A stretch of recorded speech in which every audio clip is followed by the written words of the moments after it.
Welcome to vidonko.com। আমি সঙ্গীতা, তোমাদের ম্যাথসের teacher. চলো দেখা যাক কি প্রবলেম আছে সলভ করার জন্য। সমাধান নির্ণয় করো। √x plus 1/√x equals to 2। ওকে, তো দেওয়া আছে √x plus 1/√x is equal to 2।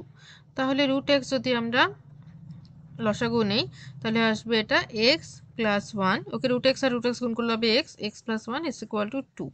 তাহলে x plus 1 is equal to 2 √x।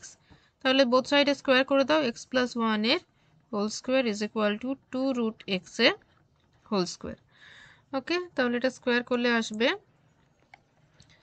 x square plus 2x plus 1 is equal to 4x।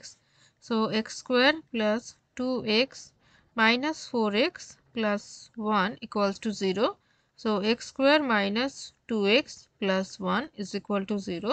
Then it will be x minus 1 এর whole square is equal to 0. তো x minus 1 এর whole square is equal to 0 হলো, তাহলে x minus 1 equals to 0 হবে। অতএব x is equal to 1। তাহলে 1 হলো আমাদের answer. Thank you for watching vidonko.com। অঙ্কের আরও প্রবলেম এবং সলিউশনের জন্য আমাদের ওয়েবসাইট অবশ্যই ব্রাউজ করো।